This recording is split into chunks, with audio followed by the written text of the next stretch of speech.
you seriously believe that the year is almost over? Like, we are in the final stretch. It has been a long walk, hasn't it? It's been a long dang walk.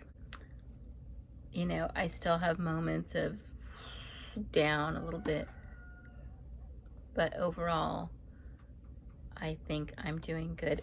A lot of that I know is because I am trying to be more consistent with taking my vitamins. There's the physical side, and there's the spiritual side and the mental side.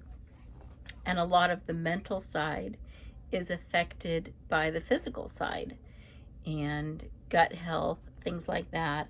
Things that I sometimes overlook on purpose, just get too busy for whatever reason. Especially, so if you are taking antidepressants, those are known to deplete many minerals in your body. And so what could be appearing as even more depression or resistant depression or other issues that might be coming up really might just be vitamin and mineral deficiencies. I know that for sure because I'll forget to take my vitamins and my supplements, and I kind of start to tank again. I'm not taking any antidepressants. When I did try that, it just made everything worse. So I chose not to go that route. But I do know that when I start to feel wobbly again, I need to make sure that I'm taking my supplements. Within a day or two, it's not instant. It's not instant. It takes a few days, and that's if I've been being semi-regular. But if it's been weeks or months that I haven't been taking my supplements, it's gonna take, maybe a week to kind of start to feel the positive effects of that. But I'm sorry, my kids are loud. Anyway.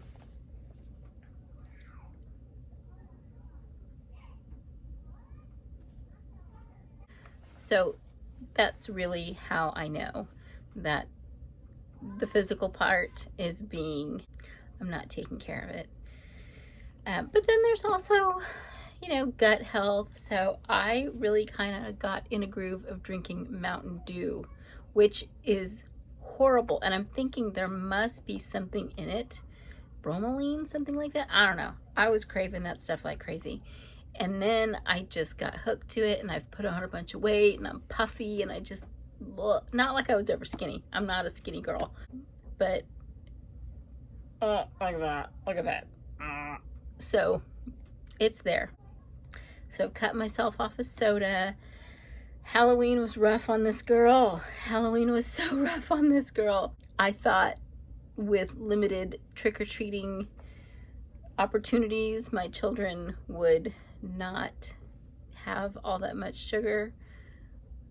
But then my son showed up. and of course, they're little brothers and sisters, and he wanted to treat them special. So he bought them candy. And then our beautiful, lovely little abuelita next door, she was like, oh, I don't know if the kids are going to get no candy. And so she brought a bag of candy. And my kids are really good at sharing their stuff with me. And even though I'm like, no, I'm trying not to eat it, I ate it all. I ate it all. Every piece they gave me, it's all here. So I'm trying to get back on my the eating plan that works the best for me, which is making sure I take my vitamins and minerals, making sure water is another one. God, I hate drinking water. I want to be one of those people that's like, water is life. It is not life for me. I hate it. And so now I have green tea in here, unsweetened. This stuff is gnarly, but I'm drinking it. And I'm still a bit salty about the whole thing, but it's okay. So I don't know what today's reading is about. I think I need to cut this off because I keep talking. Oh, here's another thing. Never mind. November 10th. Life on the edge. Oh man. Of course. You are that which you are seeking. St. Francis. All right. When I feel lonely, my first thought is that you hold the key to my loneliness. When I feel confused, my first thought is that you, or someone that neither of us knows, is more clear. If I can only find them and get them to speak. When wanting respect, my first thought is that it is waiting on the other side of some mammoth achievement I must devote myself to.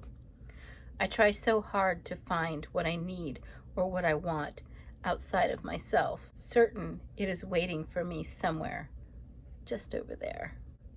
In the end, seeking only brings us to the edge of knowing ourselves. If we never look inward, we tend to become experts at life on the edge, while seldom unlocking what all our seeking means. We can become masters at climbing the mountains of the world instead of breaking trail to the center of our woundedness. We can become masters at driving fast cars through the night instead of moving through the dark corners of our mind. We can become masters at seducing strangers in the name of love instead of embracing the softer, less perfect aspects of who we are. Seeking in the world has always been a way to mirror us where we need to work inwardly. But seeking danger outside has always been a way to divert the soul's cry for us to take a genuine risk inside. Oh, Lord. So much of this, okay? So, I spent 2 years going through a shamanic initiation program. And I know that right now there's a lot of talk of appropriation and stuff. And I could sit here and justify to you why my doing shamanic work is not appropriation. My physical, cultural pedigree, if you would like. But I'm not going to do that. What I am going to say is that the process that I went through over those 2 years took my soul apart and exposed so many of the dark recesses of my inner being, my shadows, my fears, my insecurities. I spent 2 years traveling a world that I didn't even know existed. And when I came out of that, I was not the same person I was when I went in. But I do find myself realizing that there are many more places. I think it's like the ocean. You know, we live on this planet and we know more about outer space than we know about the ocean. I think that is kind of a perfect analogy for ourselves. And going inside and going deep is so fucking hard. It's scary, and there are times when you come to the end of a chapter in your life and you realize you were the villain when all along you thought somebody else was. Of course, you also realize that there are some definite villains in your life. And that's fine. And After going through this process, it was really easy for me to see when someone was not dealing with their inner bullshit and projecting it on me, which is something I didn't know before. And it is much easier for me to become aware of when I am projecting my inner bullshit on someone unfairly. And there are just certain people that it's really easy to fall into that pattern with. Maybe it's your best friend, maybe it's your frenemy, maybe it's your sister, your brother, your sibling, whatever, your mom, your dad, your uncle, your boyfriend, girlfriend, significant other, whatever. And it takes a lot of conscious living and continuing to search your own dark recesses to make sure you don't fall back into those patterns, because it's just so damn easy. Really, it is. Even now, even after that 2-year process, I find myself slipping, and it's yucky feeling, and it's caca, and I have to consciously shove myself down into the water and hold myself underwater. And there comes a point, and I don't know if this was in a movie I saw or a dream I had or one of my meditations, but a point at which I couldn't hold my breath anymore, and I thought I was going to die, and I finally just gasped for air, and the water in that place sustained me. It made me choke for a minute because it was uncomfortable, but I was able to adapt and breathe that water that I was being held in, and that gave me the ability to really start looking into those dark crevices and recesses and caves and just see what was in there. And sometimes what was in there was really scary and yucky, and I want to say shameful. What do you do with that?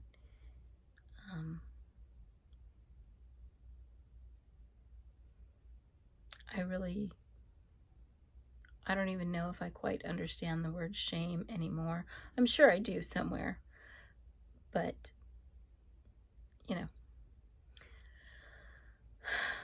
So as we finish out this year, it appears that we are going to be getting new leadership, and I've been alive long enough to know that it very rarely is the guy standing at the podium talking that is guiding the ship. And so we put all our hope into this man, and that's a lot of pressure for him. It, of course, reminds me in the Bible when the Israelites were traveling, and they couldn't make it to the Holy Land, so they spent this 40 years out in the desert wandering around, and they were getting upset. They didn't have leadership. They didn't have, a pharaoh to suppress them. They wanted laws, and they threw a giant tantrum, basically, until the laws came down. All the time. What they wanted was their freedom originally, and here they had their freedom, and yet they were clamoring to be ruled again, when the entire time they could have ruled themselves. They could have just been decent people and ruled themselves. And clearly not much has changed in the last several thousand years, because we put all our hope in a leader to change things that we have the power to change ourselves, and we don't. And then we blame the others. We blame the people who voted for the other guy. We blame everybody, but we do not take responsibility for our own selves. And all those shadows that we're holding in our own physical ocean, we begin to project those out. And it's really murky and yucky when that happens. If you're watching this, again, I would expect that you are an adult, probably at least of voting age, certainly of drinking age, I don't know. But take some time to search yourself and search your own ocean and see what you find.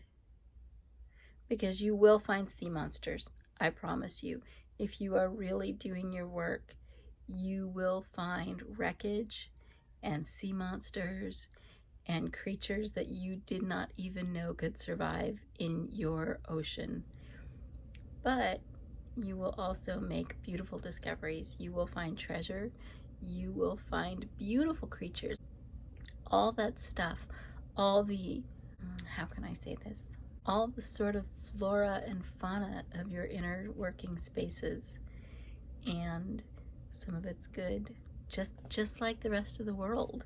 But at the same time, there's so many things that are medicine to your body and can be medicine to your soul.